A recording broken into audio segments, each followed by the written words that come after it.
If you've seen the trailer for Moana 2, you already know the movie is going to be an incredible adventure, and we're going to face a sinister new villain who wants to end the lives of both Maui and Moana. It's my job as a wayfinder to finish what they started. But after all, who is this villain? Where did she come from? And why does she hate Maui so much that she wants to destroy Moana just to get to him? This is a call from the ancestors. We dug deep into Polynesian mythology and discovered some amazing things that are directly related to the whole story of Moana 2. We've likely uncovered who this villain is and why she is so cruel. Stay with us until the end of the video to discover every little detail with us. So ride this wave with us, because another Cinewave is about to start.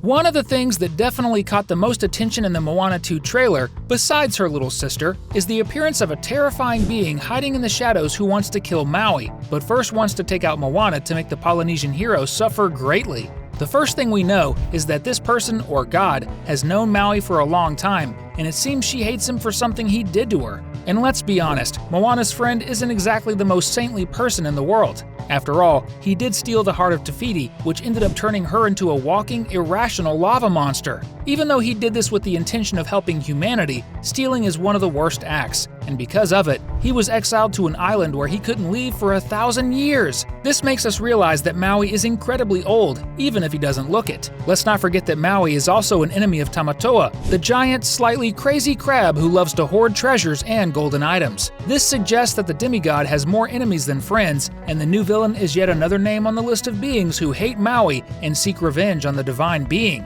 But why and how did this happen? We researched and discovered that this might actually be closely tied to the complicated and problematic Maui's wife. According to legends, a long time ago, Maui was married to one of the most powerful goddesses in Polynesian mythology, named Hina. Hina is none other than the goddess of the moon, and because of this, she has the power to control the tides and waves. She could, for example, be responsible for starting storms with giant waves that can drag sailors' boats to the bottom of the sea. In addition, Hina's powers always vary according to the phase of the moon, meaning her powers are at their peak during the full moon, as seems to be the case in the movie, since we see the villain in a massive shadow, and in the background, we can spot the full moon with a pinkish tint, suggesting that it might be a type of blood moon. Dealing with such a powerful being requires extreme caution, but we know that prudence is not one of Maui's strong suits, which becomes even more evident in the story of the relationship between Moana's demigod friend and the goddess of the moon. According to the stories, Maui won Hina's love and attention through a series of lies, where he portrayed himself as a noble, heroic, and valorous man, when in reality, he was the exact opposite of all these things. The story tells us that Hina accepted Maui's proposal, but shortly after, she discovered that the demigod had made a fool of her and deceived her for a long time, which naturally sparks her wrath. And this is precisely where the likely reason for the moon goddess seeking vengeance on Maui in the Moana film comes into play. She wants revenge for being deceived. But even though he's a liar sometimes, I still think the demigod is a cool guy. If you agree, comment down below with #Maui. According to Polynesian legends, the demigod Maui performed several acts that may have made Hina even angrier with her husband. For instance, many stories tell that long ago, the sun used to race across the sky too quickly, making the day so short that humans didn't have enough time to plant crops or fish, which could have led to the end of humanity. As the great hero he is, Maui decided to lasso the sun, using his strength to slow it down, ensuring that day and night would equally share the 24 hours. The catch is that to do this, Maui needed an extremely strong rope. So, he stole Hina's hair and used the divine strands of the moon goddess to weave a rope strong enough to hold the sun back. This surely enraged Hina even more, knowing that her long, beautiful hair was taken without her permission. Another story mentions that a sea monster, specifically a giant eel, was one of the creatures Hina had a lot of contact with. However, at some point, Maui ended the eel's life for good, which could have angered the moon goddess even more, as she had not asked him to do this. All of this can serve as a background for the villain's story and her motivations to seek revenge on Maui for all the suffering he caused her. Based on the Moana 2 trailer, it's clear that the villain is very powerful. For example, during a Motunui ceremony, the same village Moana belongs to, a lightning bolt nearly strikes our protagonist, even piercing the roof of the place.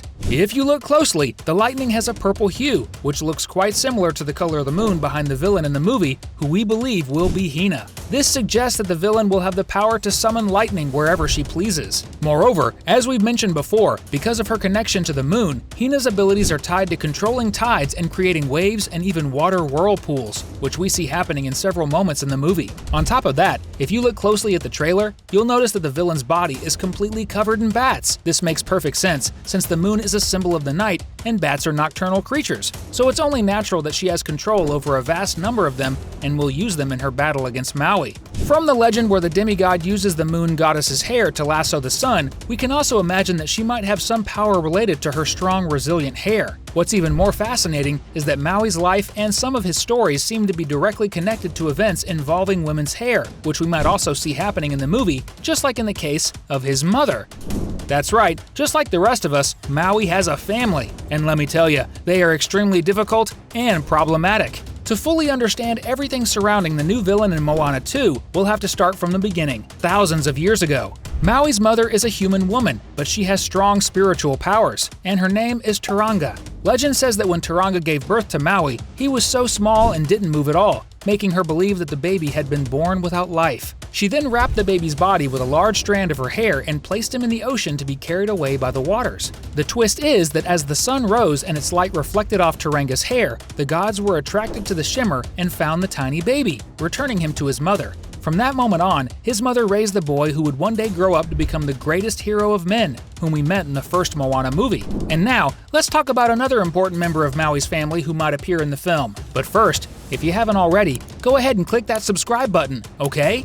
You might be wondering, if Maui's mother is human, how is he a demigod? The answer to that lies in the fact that his father is actually a god from Polynesian mythology named Makeatutura. Makeatutura is none other than the guardian of the underworld or the spirit world, which is something extremely important in the Moana film. So much so that even after her death, Moana's grandmother Tala remains in contact with her granddaughter, giving her important advice throughout her journey. And similarly, from the trailer for the second Moana film, we can see that this connection between the human world and the spirit world will become even stronger. We can see this in the scene where Moana encounters fish, or maybe a whale, I'm not entirely sure, while she's in the ocean. This suggests that we'll dive even deeper into the spiritual world, which will likely lead Moana to have some kind of contact with Makeatutura and his domain in the underworld, where Grandma Tala's spirit has gone. And believe me, this will be a key part of the movie.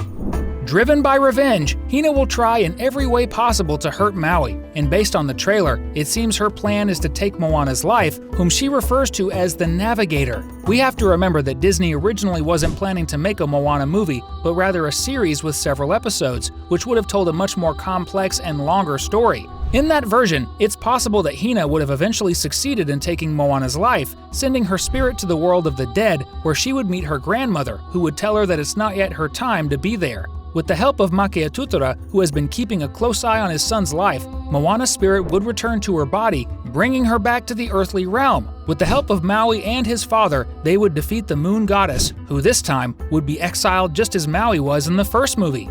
All of this would make Moana's story really awesome, blending comedy, adventure, and action once again, which would definitely make the movie super fun. We're wrapping up now, but we're leaving you with 2 more cool videos to watch so you can stick around with us. Thanks, and see you in the next video.